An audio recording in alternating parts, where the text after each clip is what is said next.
Good morning everyone, কেমন আছে তোমরা? আশা করি তোমরা সকলে ভালো আছো, যে যেখানে আছো সুস্থ থাকো এই কামনাই করি। আমি চন্দ্রানী চলে এসেছি আর একটা নতুন ব্লগের সাথে। দেখো সকাল সকাল তো মেয়েদের কাজ শুরু হয়েই যায়, আমার কিছু অন্যথা নয়। তো দেখো এখন সব কাজ সেরে মোটামুটি বাসি কাজ সেরে ফুল তুলতে চলে এসেছি। আগে থেকে ফুলগুলোকে তুলে নিই, কেন বলো তো, একটু বেলা হলে না ফুলগুলো সব তোমরা তো জানোই কেমন নিতিয়ে যায়, তখন না ওই ফুল দিয়ে আর পুজো করতে ইচ্ছা করে না। সেই জন্য সববার আগে বাসি কাজ সেরে স্নানটা করে নিয়ে তারপরে চলে আসি ফুল তুলতে। তো এখন আমি সব ফুলগুলো, জবা ফুলগুলো তুলে নিলাম, আর এদিকে দেখো এই যে টগর ফুলগুলোও তুলে নেবো, তাই ক্যামেরাটা এখানে রেখে দিলাম।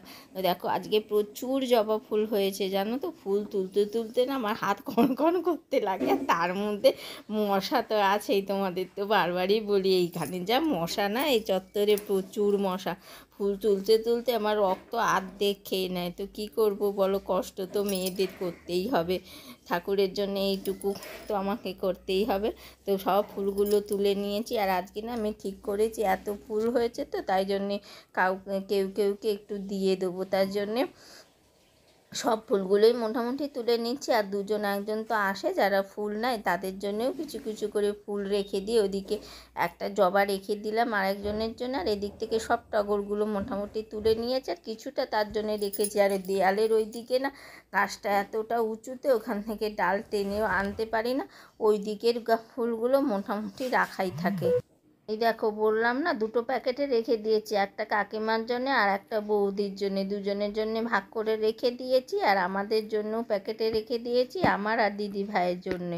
আর ঠাকুরের বাসন তো সবার আগে মাজাই হয়ে গেছে, সেই পুজোর বাসনগুলো আজকে এই সবে মেজে উঠলাম জানো, একেবারে সময়ই পাই না। আর এই দিকে বসিয়ে দিয়েছি দেখো রান্না, চিচিঙ্গে আলু পেঁয়াজ দিয়ে একটা তরকারি হবে, মাখা মাখা। ওটা খেতে আমার খুব ভালো লাগে, আমারও ভালো লাগে, আমার দিদির ছেলে, আমাদের চারজনেরই এই তরকারিটা খেতে না খুব ভালো লাগে। আর এই তরকারিটা ডালা ভাত দিয়ে যদি খাও না, খেতে দারুণ লাগে। আর কর্তাকে টিফিন দিয়ে দিয়েছি, আমারও টিফিন মোটামুটি রেডি হয়ে গেছে। ওইদিকে দেখো চাল ভিজিয়ে রেখে দিয়েছি। এইদিকে দেখো করেছি আজকে আলু বেগুন দিয়ে বড়ি দিয়ে গিমে শাক, আর ওইখানে করেছি কালকে যে ডাঁটাটা করেছিলাম না তোমাদের বলেছিলাম, সেই ডাঁটা আলু দিয়ে একটা তরকারি।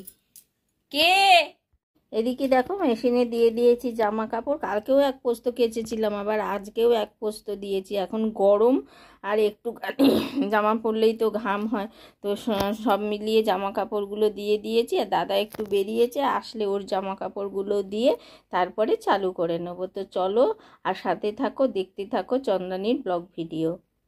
বেসিনে দেখো রান্না টান্না করে সব বাসন কিন্তু ফেলে দিয়েছি। আর দিদিভাই বললো, ও তো একটু গেছে মাছ আনতে, তো দিদিভাই বললো মাছটা ওই করে নেবে, তাহলে সেই জন্যে আমি ভাবলাম আমি তাহলে আমার বাসনগুলো সব মেজে পরিষ্কার করে নিই, গ্যাস ট্যাসগুলো সব পরিষ্কার করে ফেলেছি, মাছটা যখন ও করবে তাহলে আমার তো আর চিন্তাই নেই।